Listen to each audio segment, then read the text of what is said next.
नमस्कार दोस्तों, कैसे हैं आप? आशा करते हैं आप सभी ठीक होंगे। दोस्तों, आज हम भारतीय राज्य व्यवस्था इंडियन पॉलिटी मूल अधिकार पर चर्चा करेंगे। चलो दोस्तों, बिना किसी देरी के वीडियो स्टार्ट कर लेते हैं।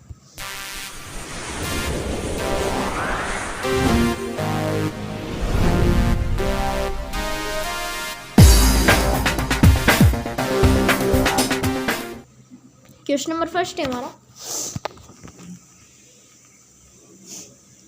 भारतीय संविधान द्वारा भारतीय नागरिकों को कुल कितने मौलिक अधिकार प्रदान किए गए थे?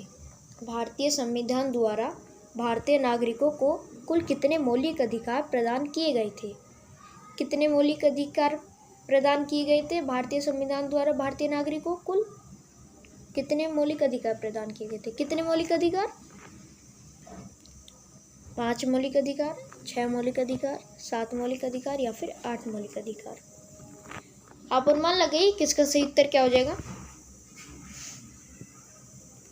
इस प्रश्न का उत्तर हो जाएगा 7 मौलिक अधिकार। क्या हो जाएगा इसका सही उत्तर? 7 मौलिक अधिकार।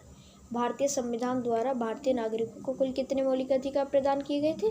तो वो 7 मौलिक अधिकार प्रदान किए गए थे। आपको याद रखना है, बहुत महत्वपूर्ण प्रश्न है। अगले प्रश्न की ओर बढ़ लेते हैं। क्वेश्चन नंबर 2,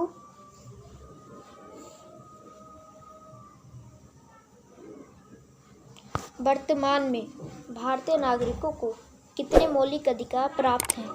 वर्तमान में भारतीय नागरिकों को कितने मौलिक अधिकार प्राप्त हैं? वर्तमान में भारतीय नागरिकों को आप अनुमान लगाइए किसका सही उत्तर क्या हो जाएगा। इस प्रश्न का उत्तर हो जाएगा 6 मौलिक अधिकार। क्या हो जाएगा इसका सही उत्तर? 6 मौलिक अधिकार। वर्तमान में भारतीय नागरिकों को कितने मौलिक अधिकार प्राप्त हैं? तो वो 6 मौलिक अधिकार प्राप्त हैं। आपको याद रखना है, बहुत महत्वपूर्ण प्रश्न है, इसलिए इसका सही उत्तर हो जाएगा ऑप्शन नंबर बी, ए 6। अगला प्रश्न ले लेते हैं। क्वेश्चन नंबर 3,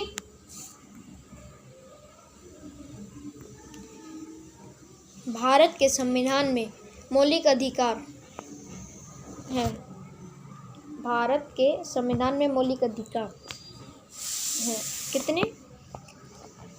मूल संविधान का हिस्सा था, चौथे संशोधन द्वारा जोड़े गए थे, संसद द्वारा 1952 में जोड़े गए थे या फिर 42वें संशोधन द्वारा जोड़े गए थे। भारत के संविधान में मौलिक अधिकार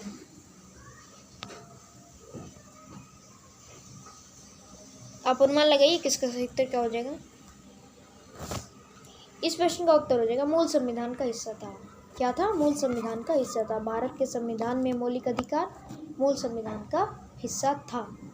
आपको याद रखना है।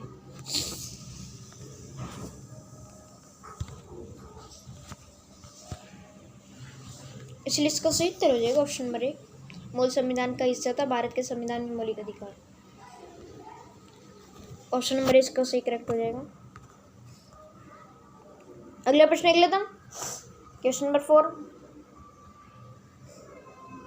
मौलिक अधिकारों का निलंबन कौन कर सकता है? मौलिक अधिकारों का निलंबन कौन कर सकता है? कौन कर सकता है? प्रधानमंत्री, संसद, राष्ट्रपति, सर्वोच्च न्यायालय। आप अनुमान लगाइए किसका सही उत्तर क्या हो जाएगा।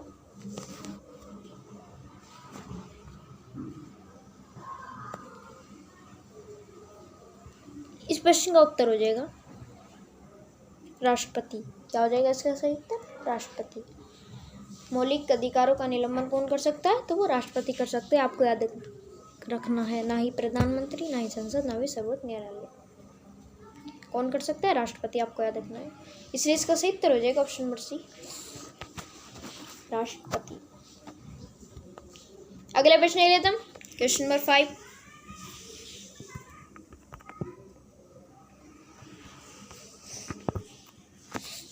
कारखाना अथवा खानों में कोई व्यक्ति नियुक्त नहीं किया जा सकता है जबकि उसकी आयु कम से कम कितने वर्ष तक होनी चाहिए?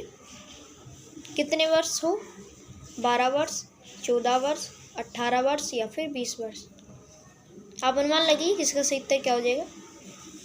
कारखानों अथवा खानों में कोई व्यक्ति नियुक्त नहीं कर सकता है जबकि उसकी आयु कम से कम कितने वर्ष हो, तो वो होनी चाहिए कम से कम 14 वर्ष हो। कितनी आयु? 14 वर्ष। आपको याद रखना है, बहुत महत्वपूर्ण प्रश्न है, परीक्षा में पूछा चुका है, इसलिए इसका सही उत्तर हो जाएगा ऑप्शन नंबर बी, 14 वर्ष। अगला प्रश्न लेते हैं, क्वेश्चन नंबर 6। धार्मिक स्वतंत्रता का अधिकार किस अनुच्छेद के द्वारा दिया गया? किस अनुच्छेद के द्वारा? धार्मिक स्वतंत्रता का अधिकार किस अनुच्छेद के द्वारा दिया गया? अनुच्छेद 20, अनुच्छेद 22, अनुच्छेद 25 या फिर इनमें से कोई नहीं। आप अनुमान लगाइए किसका सही उत्तर क्या हो जाएगा। इस प्रश्न का उत्तर हो जाएगा अनुच्छेद 25। क्या हो जाएगा इसका सही उत्तर? अनुच्छेद 25। इसलिए इसका सही उत्तर हो जाएगा ऑप्शन नंबर सी। क्या हो जाएगा? अनुच्छेद 25। धार्मिक स्वतंत्रता का अधिकार किस अनुच्छेद के द्वारा दिया गया? तो अनुच्छेद 25 आपको याद रखना है। ऑप्शन नंबर सी इसका सही करेक्ट हो जाएगा। अगला प्रश्न लेते हैं, क्वेश्चन नंबर 7। 44वें संविधान संशोधन विधेयक द्वारा किस मौलिक अधिकार को सामान्य वैज्ञानिक अधिकार बना दिया गया? 42वें संविधान संशोधन विधेयक द्वारा किस मौलिक अधिकार को सामान्य वैधानिक अधिकार बना दिया? क्या बना दिया? वैधानिक अधिकार वैधानिक अधिकार दिया गया, बना दिया गया। किस अधिकार को? आप अनुमान लगाइए किसका सही उत्तर क्या हो जाएगा। इस प्रश्न का उत्तर हो जाएगा, क्या हो जाएगा? इस प्रश्न का उत्तर हो जाएगा संपत्ति का अधिकार। क्या हो जाएगा इसका सही उत्तर? संपत्ति का अधिकार। बहुत महत्वपूर्ण प्रश्न है, बार बार परीक्षा में पूछा चुका है।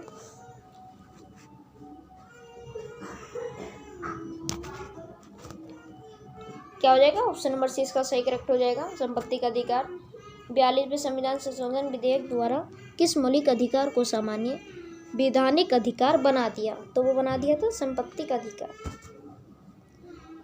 ऑप्शन नंबर सी इसका सही करेक्ट हो जाएगा।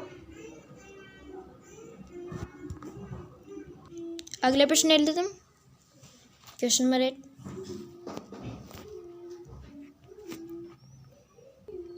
संपत्ति के मूल अधिकार को किस संवैधानिक संशोधन अधिनियम द्वारा समाप्त किया गया?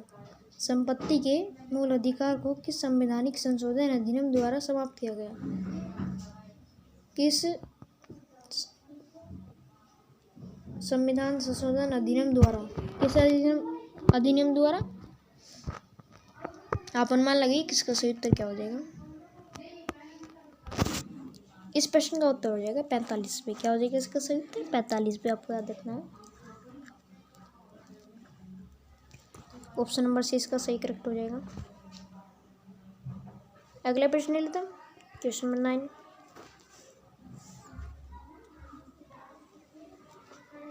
संपत्ति के अधिकार को मूल अधिकार की श्रेणी से हटाकर किस अनुच्छेद के अंतर्गत रखा गया है? संपत्ति के अधिकार को मूल अधिकार की श्रेणी से हटाकर किस अनुच्छेद के अंतर्गत रखा गया है? किस अनुच्छेद के अंतर्गत? आप अनुमान लगी कि इसका सही उत्तर क्या हो जाएगा। इस प्रश्न का उत्तर हो जाएगा अनुच्छेद 300 का कै। क्या हो जाएगा इसका सही उत्तर? अनुच्छेद 300 का कै। आपको याद रखना है, बहुत महत्वपूर्ण प्रश्न है। अनुच्छेद 300 का कै, 300 का कै। ऑप्शन नंबर सी इसका सही करेक्ट हो जाएगा। अगला प्रश्न ले लेता हूँ, क्वेश्चन नंबर 10। मत देने का अधिकार होता है। मत देने का अधिकार होता है किसको? मत देने का अधिकार होता है, आप अनुमान लगाइए। इस प्रश्न का उत्तर हो जाएगा एक राजनीतिक अधिकार। क्या हो जाएगा इसका सही उत्तर? एक राजनीतिक अधिकार। मत देने का अधिकार होता है एक राजनीतिक अधिकार। आपको याद रखना है, बहुत महत्वपूर्ण प्रश्न है। ऑप्शन नंबर इसका सही करेक्ट हो जाएगा। आज के लिए इतना ही। यदि आपको हमारी वीडियो पसंद है तो हमारी वीडियो को लाइक करना ना भूलें। चैनल पर नया है तो चैनल को सब्सक्राइब करना ना भूलें, बेल आइकन दबाना ना भूलें, जिससे कि वीडियो हमारी आपको सबसे पहले मिल सके। मिलेंगे नेक्स्ट वीडियो में, जब तक के लिए जय हिंद।